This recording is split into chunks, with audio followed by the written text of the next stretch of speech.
It's time for Forward Nation Radio.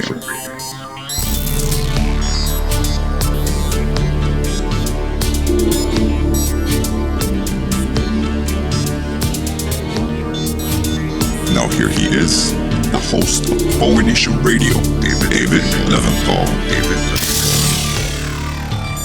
Welcome to Forward Nation Radio with me, David Leventhal. I guess it has to be me because I'm the one speaking. Thank you for joining us this week. We're glad you can join us, and happy Passover to all. First, we'd like to start off with the news this week. Then we'll spend a little bit of time with listener questions. Talk a little bit about privatization. Would you prefer to be dealing with government entities or private entities? And time permitting, we'll talk a little bit about campaign finance reform and how that affects you. We hope to get to that this week. First, the news. No, I can't do this. I'm tired of this. I'm sorry. It's too depressing. I can't deal with this. I can't deal with the news. Every week, it just gets worse and worse. The other side gets to do fake news. They get to make shit up that makes them feel a whole lot better about things. Can't we do that? I'm getting a very reluctant nod from my producer. So, here are the fake news stories of the week. The news we would like to have seen during the week. First of all, the Republican Party has come out and apologized to Susan Rice. Turns out they said, well, yeah, we keep making stuff up about you. Obviously, we have to make up all kinds of stuff to change the subject from our possible conspiracy with Russia.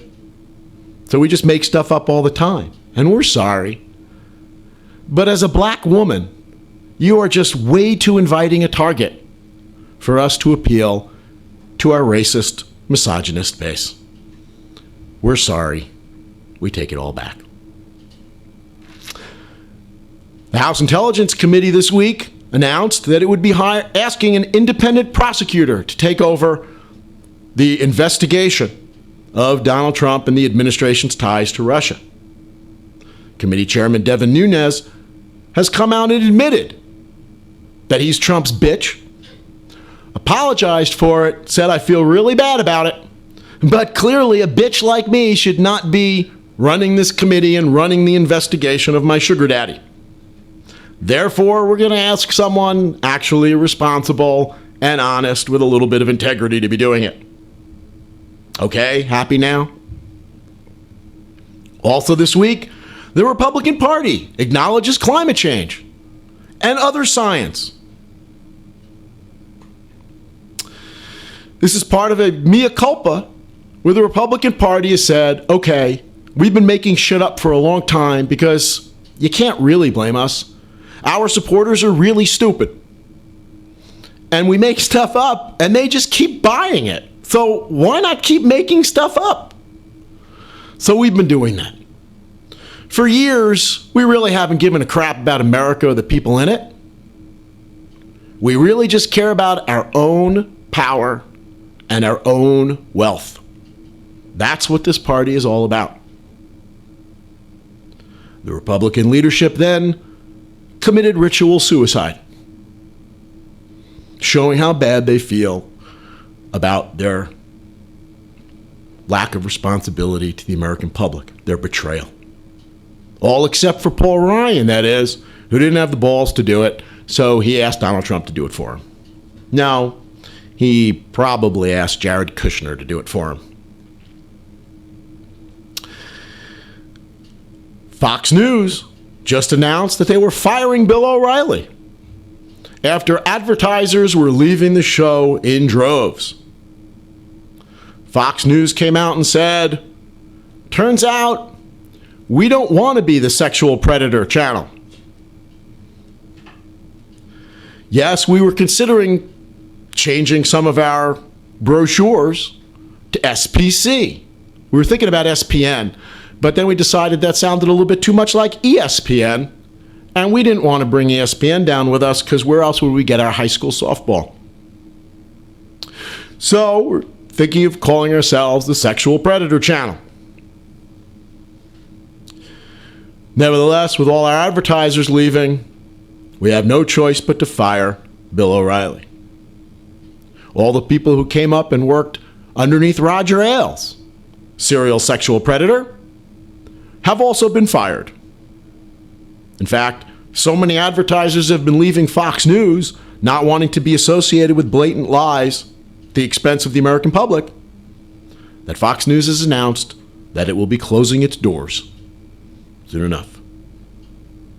Don't worry, Fox News reporters and journalists presumably will find a home at Breitbart. Jared Kushner just announced that he will be leaving the administration to spend more time with Donald Trump's family. Wait, that doesn't work. That works for football players and stuff. It doesn't really work for Jared Kushner because there's no better way to spend time with Trump's family than by spending time in the White House.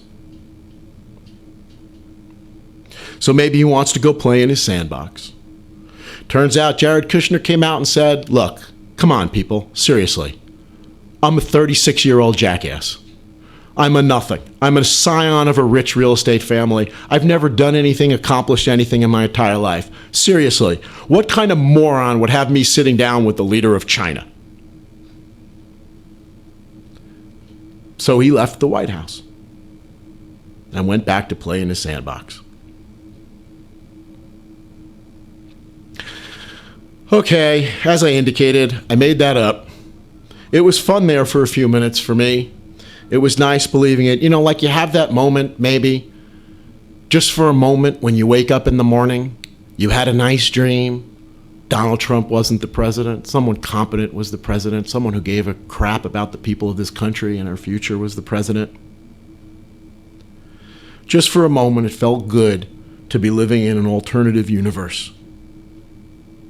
I guess I understand why Kellyanne Conway is where she is, does what she does. It's nice to make stuff up and have people believe it, or better yet, to believe it yourself. Obviously, the real news during the week was O'Reilly and Fox basically said, oh, fuck off. Leave us alone. We're sexual predators. What of it? Our viewers don't particularly like women anyway. So get off our case, mainstream media. Advertisers would never leave such gullible morons. They would never leave Fox News in droves, because these are the kind of people who buy products based on a stupid TV commercial. Okay, to our listener questions. Starting off with a question from Sandra from New York. Thank you, Sandra. What, if anything, can be done to protect the public from fake news? Somebody might have told me that was the first listener question before I just did that opening bit. But seriously, what can be done to protect the public from fake news? I actually talk about this in one of my classes a whole lot. The first thing, of course, that can be done is the responsibility of the listener. And that means you, Sandra, and everybody else listening, and many of your friends and family members who aren't listening.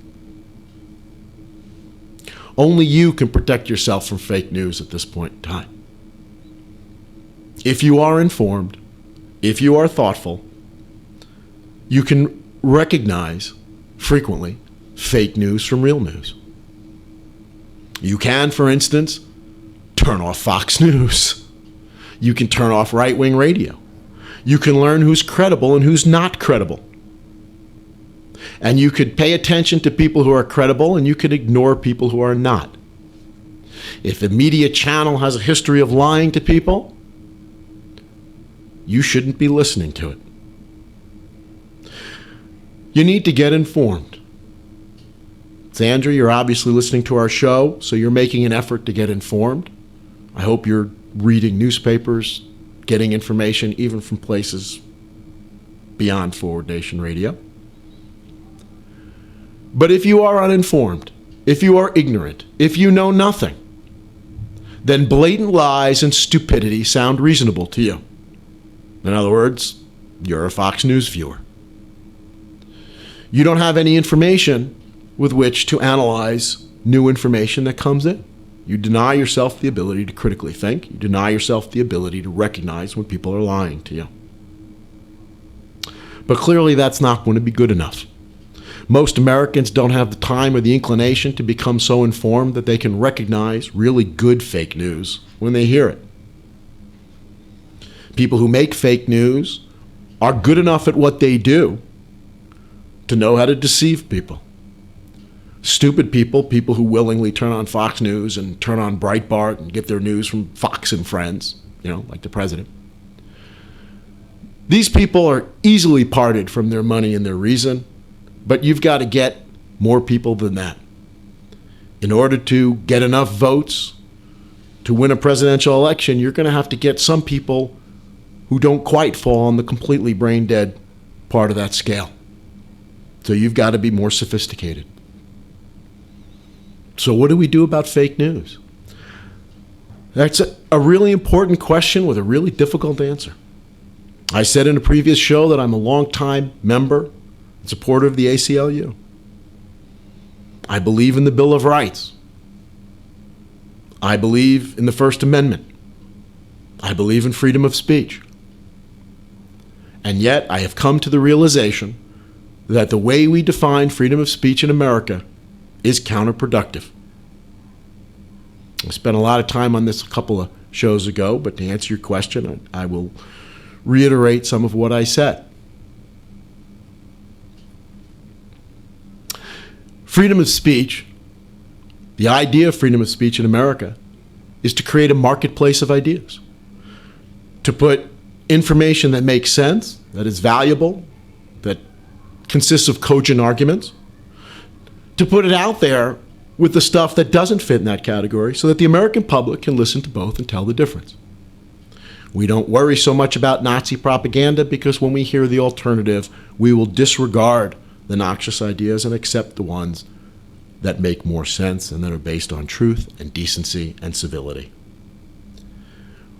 Well, the problem is that we don't have a marketplace of ideas for the most part, and we have so much fake news, so much propaganda, that I strongly believe that our basic free speech ideals no longer work. And we're going to need to seriously reconsider how we treat free speech. Clearly, there need to be penalties for people who say things that are not true and that are knowingly not true. People who make a mistake and say things that aren't true need to fully retract what they say in the same venue in which they said it in the first place. In Germany, if you deny the Holocaust, you will go to prison. In America, if you deny the Holocaust, you will talk about freedom of speech, and you will have adherents who don't listen enough to reasonable points of view, who just turn on Fox News, just turn on Breitbart, and therefore the most noxious ideas on the planet become reasonable to them because they are not counteracted by better ideas.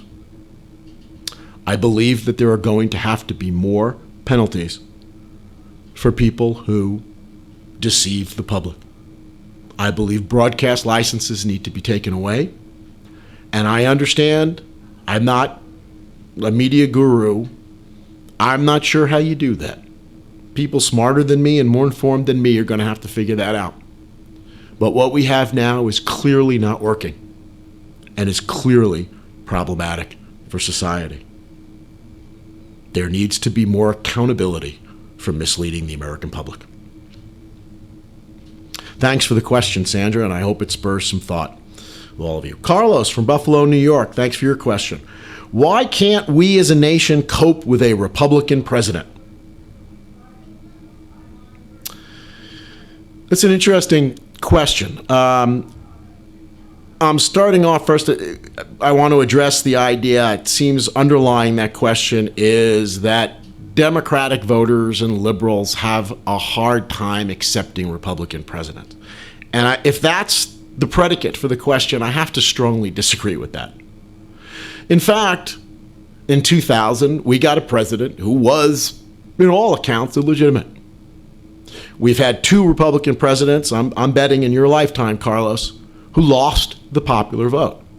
Now, yes, they won the Electoral College, but it was clear in 2000 that the Republican Party had made plans for what they would do if, as was the more likely expected outcome, if Al Gore won the Electoral College and George Bush had won the popular vote. And the bottom line was the Republicans were going to burn the place down.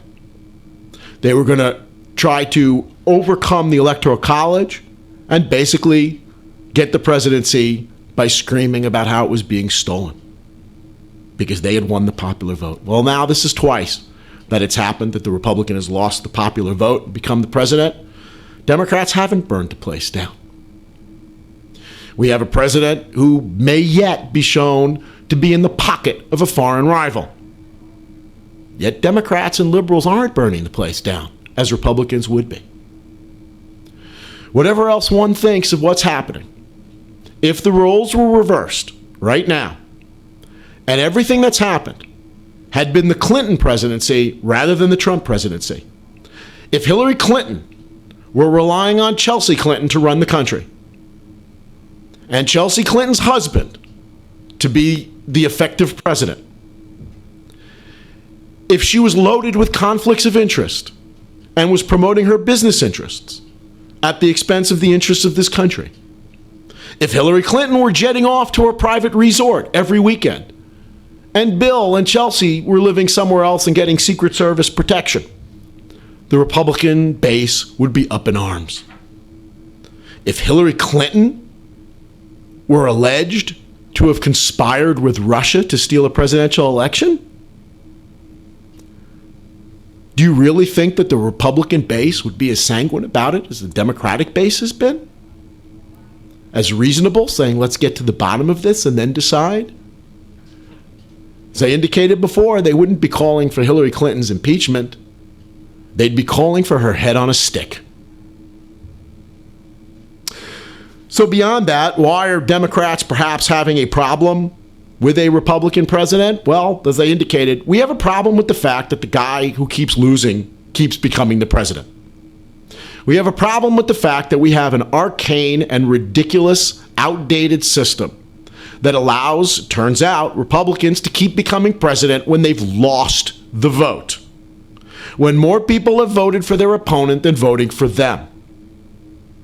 Shouldn't we be angry about that? Shouldn't we have a problem with that? Carlos, do you believe in democracy?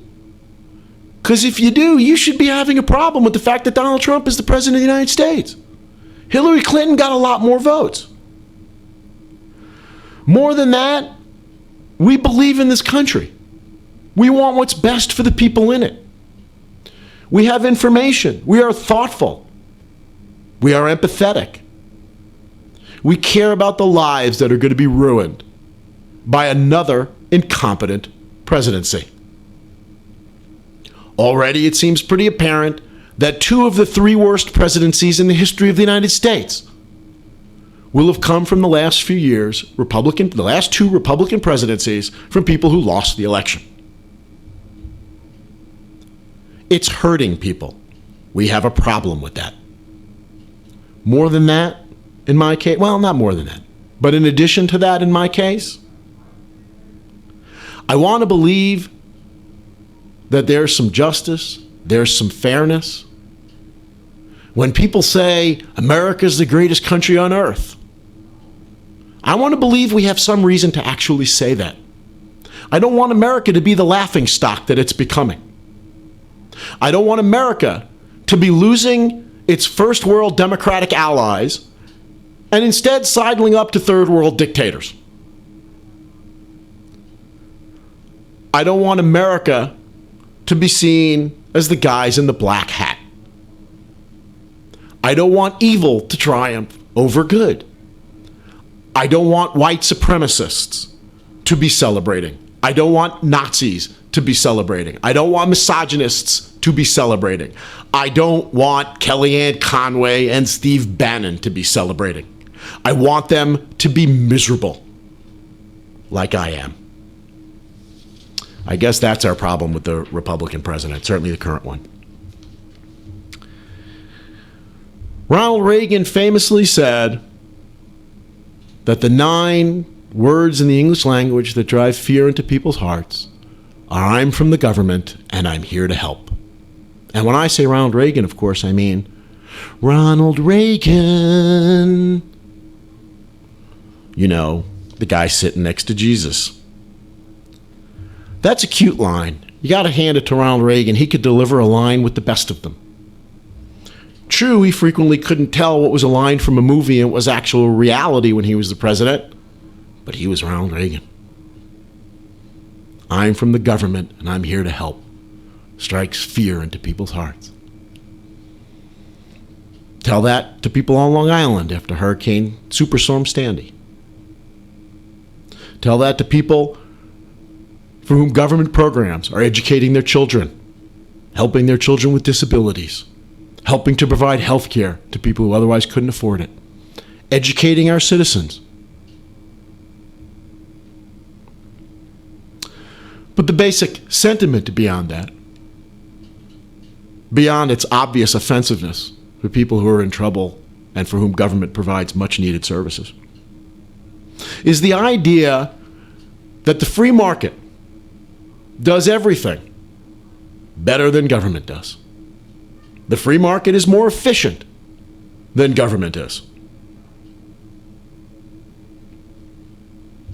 Is that true?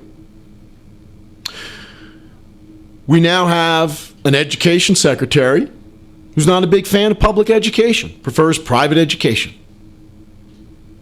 Private schools do it better. Let's ignore the fact that some of our money is going to go to private religious schools, and many of us would think that we should not be paying to educate children in Christianity, or Judaism, or Islam, or any other religion. We should be paying for kids to go to school and learn science. And then maybe they won't grow up to be Republicans. I could see the problem there. But the fact is, study after study shows that private schools do not do better than public schools in educating. They are frequently more expensive than public schools. Their outcomes are, on balance, no better than public schools and probably slightly worse. Some do a little bit better. Some more do worse. For-profit colleges compared to public colleges. I'm biased. I teach at a public college. But have you been following the news for the last few years?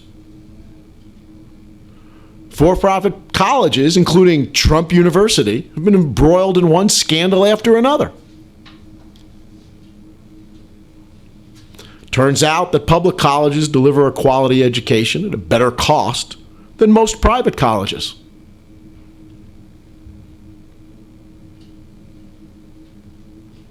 For-profit colleges, for instance, have a long history of stealing money from veterans.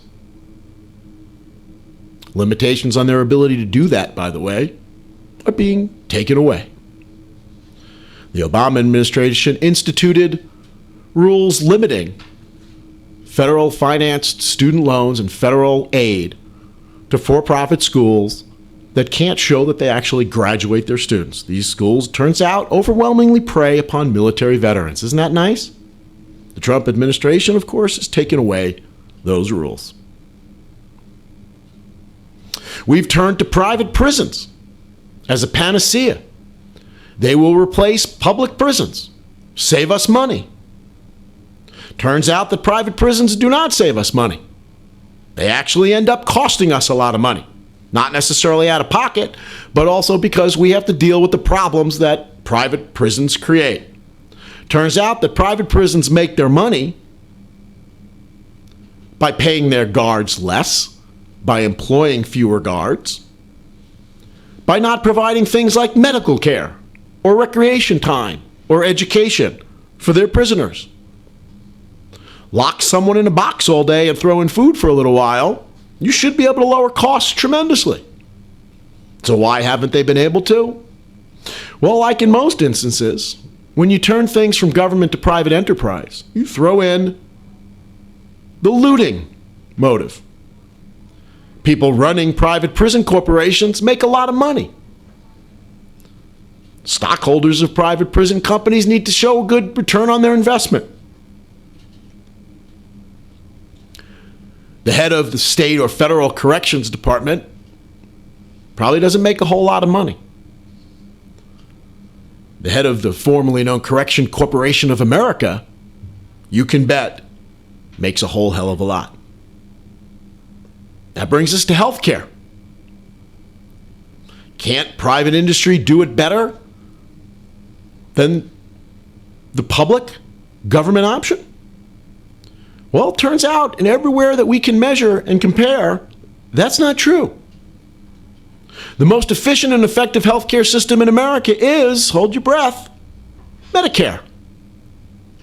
On average, Medicare administrative costs range between 2 and 4%, I believe, over the years. Whereas private health insurers' administrative costs range up to 20%. That's what they spend on administration. Well, those numbers might be a few years old. And that was when they were spending a lot of that money on administration, making sure that they don't actually insure anybody who might be sick. And to throw off the rolls, anybody who gets sick.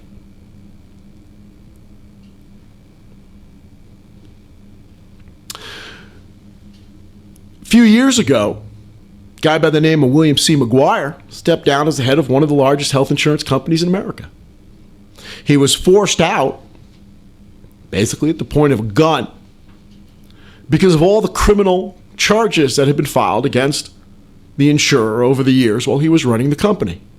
Things like improperly denying health care, throwing people off the rolls when they'd paid for insurance for a long time but got sick. So he was forced out.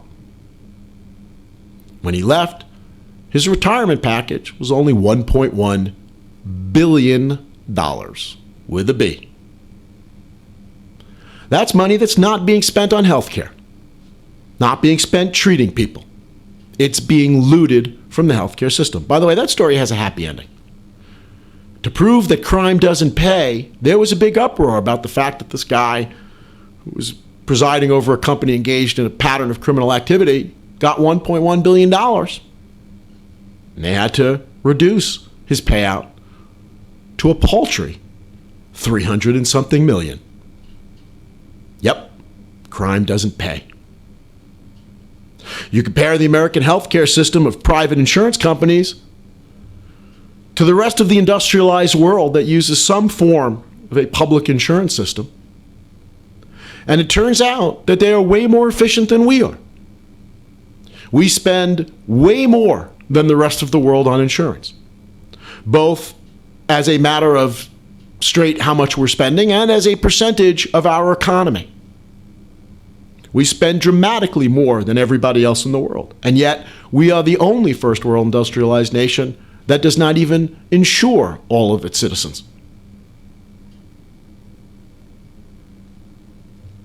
Why does this matter to you?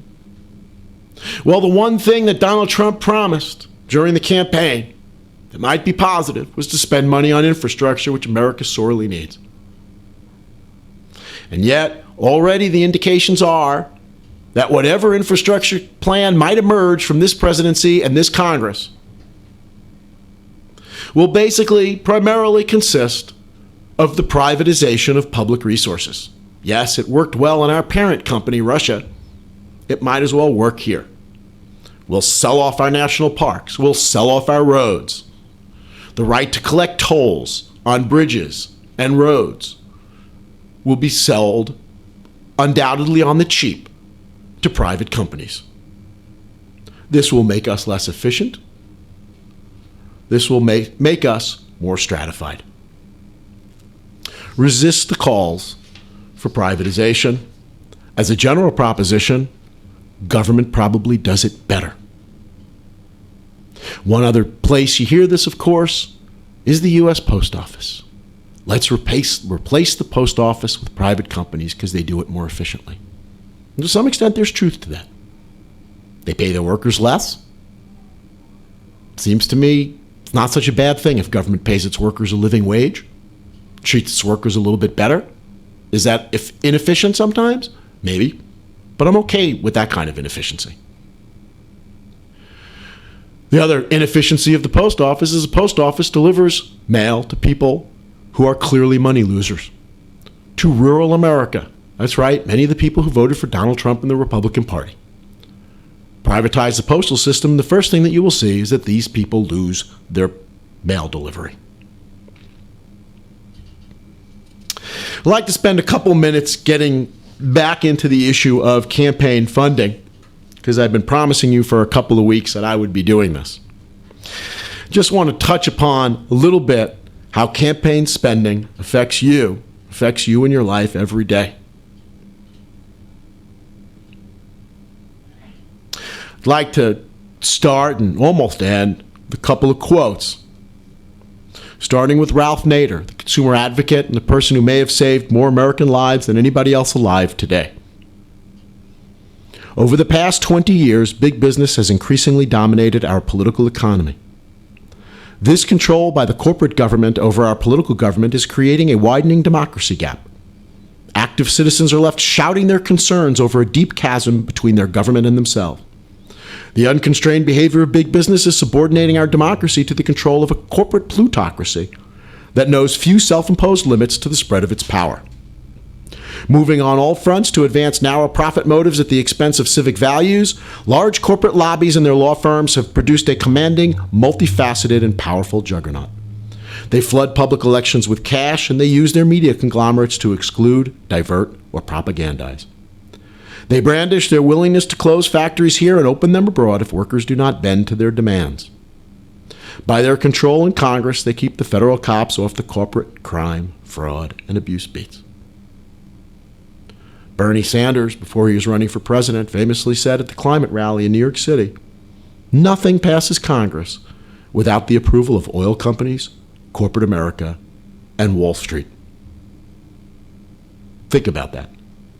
Nothing passes Congress without the approval of oil companies, corporate America, and Wall Street. What do oil companies, corporate America, and Wall Street want? They want more for themselves. And if they can do that by poisoning your water, your air, harming your family, that's fine.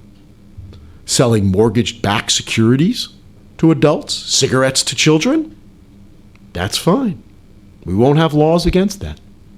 What laws we do have will be written by corporate America, frequently literally, and passed by a compliant Congress that will put the interests of corporate America ahead of individuals. You think about great science fiction movies of the past. Movies like Blade Runner or The Terminator, where the robots we create, the artificial entities that we create, take over the world for themselves and in one form or another enslave us. It may not be robots, at least not yet, that's doing that provides that threat. It's corporations. We've created these entities as a means to create profit without individual responsibility. But they've now, in many respects, grown to control us. We'll build on this a little bit more in our next episode, but I will leave you now with another quote from another one of my heroes, the late, great George Carlin. Some of you have seen this on the internet. It's pretty popular there. The real owners are the big, wealthy business interests that control things and make all the important decisions. Forget the politicians. They're an irrelevancy. The politicians are put there to give you the idea that you have freedom of choice. You don't. You have no choice.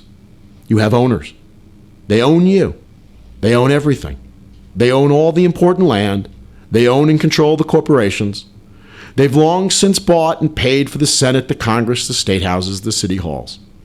They've got the judges in their back pockets. And they own all the big media companies so that they control just about all of the news and information you hear. They've got you by the balls. They spend billions of dollars every year lobbying to get what they want. Well, we know what they want. They want more for themselves and less for everybody else. I'll leave you till next week with the thought of how much less you are going to be getting for a while. Anyway, enjoying Forward Nation? Please go to forwardnationradio.com. We have a lot more up there for you than just the podcasts themselves. Our team is putting together some great cartoons, charts that will help inform and support what we're doing here in the show. Go to Forward Nation Radio and get the full experience. You'll see the video from this and every episode there, and on our YouTube channel as well. Don't miss the next Forward Nation Radio podcast on Podbean, if you like to listen to it by radio. If you love what you heard, like us on Facebook, tell your friends, spread the word. Forward Nation Radio. Thank you for joining us. Thank you for your questions. Thank you for spreading the word. Have a nice holiday.